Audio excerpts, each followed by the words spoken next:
यीशु साहब, praise the Lord. मैं इस घड़ी अपने घर में नहीं हूँ जहाँ से मैं रिकॉर्डिंग करता हूँ। इस घड़ी मैं कोलकाता में हूँ और अपने काम के सिलसिले में इस घड़ी आप लोगों के साथ में परमेश्वर के वचन भजन संहिता 42 1 से 11 पर हम चर्चा करने वाले हैं, जो कि आने वाले सप्ताह एक सऊदी, जिसका अर्थ है मेरी सुन, इतवार का वचन है।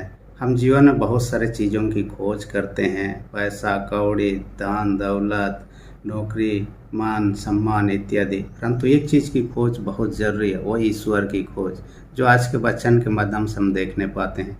विगत दिनों में एक वचन हमने देखा था जिसमें उक्का पक्षी के बारे में हमने सुना था। उक्का पक्षी अपने शिकार को खोजने के लिए ऊपर 10,000 फीट तक ऊपर जाता है और खोज करता है और वहाँ से अपने शिकार पर झपट मारता है और अपने पेट भरता है। उसी तरह परमेश्वर के वचन की खोज में हमें प्रयास में रहना चाहिए।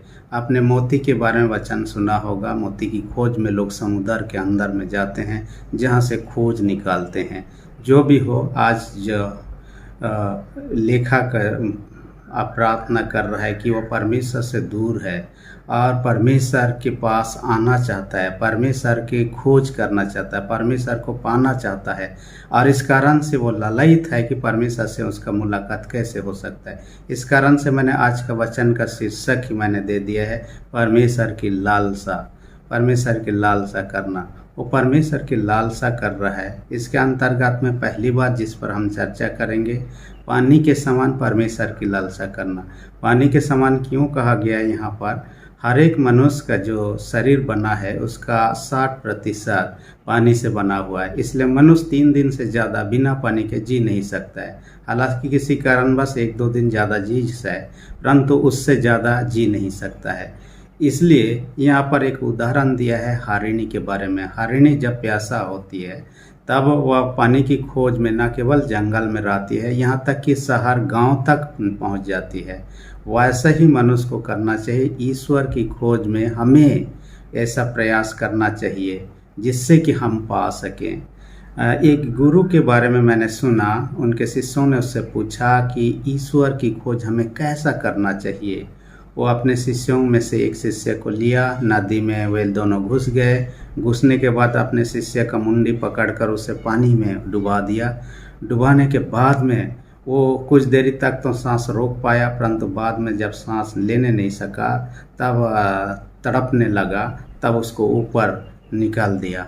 तब पूछता है कि जब मैं तुम्हें पानी में डुबा के रखा तुम कैसा महसूस कर रहे थे? उन्होंने कहा, मैं सांस लेने के लिए तड़प रहा था। उस गुरु ने अपने शिष्य से कहा, जैसे तुम सांस लेने के लिए तड़प रहे थे वैसा ही हमें परमेश्वर की खोज में रहना चाहिए, उसकी लालसा करना चाहिए ताकि हम पा सकें। देखिए, इसके लिए एक शेर भी जंगल का राजा तो होता है, परंतु ऐसे उसको खाना नहीं मिल जाता है। उसको हर दिन प्रयास करना होता है, शिकार में जाना होता है, तब जाके उसको मिलता है। वैसे ही आपको मुझे परमेश्वर की खोज करना चाहिए। दूसरी बात जो आज का वचन में कहना चाहता है वो तो है, ईश्वर सब जगह उपस्थित है। यहाँ लेखक महसूस कर रहा है कि ईश्वर से दूर है, जहाँ से वो प्रार्थना करने से ईश्वर नहीं सुन सकता है। ऐसी बात नहीं है। परमेश्वर सब जगह विद्यमान है, कहीं से भी ईश्वर उसके प्रार्थनाओं को सुन सकता है, क्योंकि आत्मा के रूप में है। हम किसी शिक्षक को या टीचर को खोजते हैं, स्कूल कॉलेज जाते हैं तब मिलता है। किसी पुलिसमैन को खोजते हैं, पुलिस स्टेशन जाते हैं, लेकिन ईश्वर सब जगह उपस्थित है। हम कहीं से उसे प्रार्थना कर सकते हैं, वह हमें उत्तर दे सकता है। बस है कि हम लोग उसे सच्चाई के साथ प्रार्थना करें। जैसे इसराइल लोग बंधुआई में थे, बबूल के बंधुआई में, वे लोग सोचने लगे कि हम यरूशलेम मंदिर से दूर हैं, यहाँ कैसे उसको उपासना कर सकते हैं, प्रार्थना कैसे कर सकते हैं। लेकिन ईश्वर उनको कहता है जहाँ भी है वहीं पर ईश्वर के प्रार्थना करें, ईश्वर वहाँ पर उनके सुन लेगा। उनके प्रार्थनाओं को सुना, उनको छुड़ाया, अपने देश ले आया। वैसे ही आपको मुझे भी प्रार्थना करना चाहिए, और सच्चाई के साथ हम जब प्रार्थना करते हैं तब परमेश्वर हमारे प्रार्थनाओं को सुनता है, उत्तर देता है। जोना नबी को देखिए, जोना नबी जब मछली के पेट में समुद्र के अंदर में था, समुद्र के अंदर में होते हुए भी, मछली के पेट के अंदर में होते हुए उन्होंने प्रार्थना किया। परमेश्वर के प्रार्थनाओं को सुना, उसको निकालने का उपाय किया और उसे निकाल भी दिया, और वो अपने जिस जगह जाना चाह रहा था वहाँ जाता है, अपने काम को पूरा करता है। और वैसा ही है ईश्वर। इसलिए निरंतर हमें प्रार्थना करना चाहिए। परमेश्वर अपने वचन में कहता है, संकट के समय तो और करना चाहिए। भजन संहिता 50 उसका 15 में कहता है, संकट दिन मुझे पुकार, मैं तुझे छुड़ाऊंगा, तू मेरी महिमा करने पाएगा। और परमेश्वर संकट के समय अति साहस मिलने वाला ईश्वर है। भजन संहिता 46 अध्याय 1 पद में कहता है, यहोवा हमारा संस्थान है, संकट के समय में अति साहस मिलने वाला सहायक है।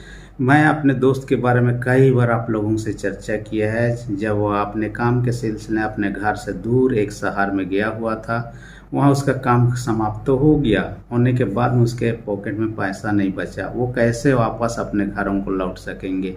बस स्टेशन में जाने के बाद भी सोचने लगा, बस वाला मुझे उतार देगा कहीं भी। फिर भी उन्होंने बस को देखते हुए बस स्टेशन से बाहर चला गया। उन्होंने प्रार्थना किया और उन्होंने कहा, प्रभु मुझे पहुंचा दीजिए। आकर जिस बस में जाना चाहिए उसमें बैठ गया। कुछ देर के बाद में एक व्यक्ति आया, उसके बगल में बैठा। उसने मेरे दोस्त से पूछा, आपको कहाँ जाना है?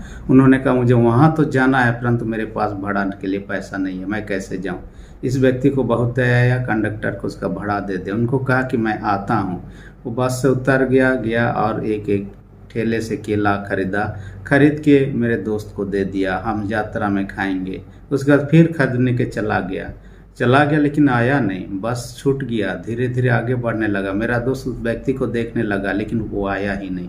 अब सोचने लगा वो व्यक्ति कौन था जो आकर मेरी मदद किया, मेरे जाने के लिए भाड़ा दे दिया, खाने के लिए केला खरीद के दे दिया, परंतु वो आया नहीं। परंतु परमेश्वर ने उसके प्रार्थना का उत्तर दिया। वो सुरक्षित अपने घरों को पहुंच गया और परिवार के साथ धन्यवाद दिया।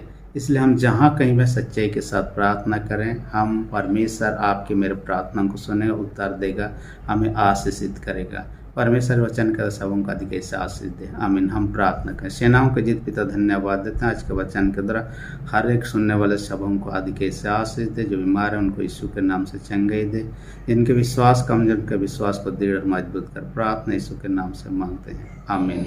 यदि अब तक आपने मेरे चैनल को सब्सक्राइब नहीं किया, रेड बटन को प्रेस करके सब्सक्राइब कर दीजिए। और आज वीडियो अच्छा लगे तो लाइक बटन को भी दबा दीजिए। धन्यवाद।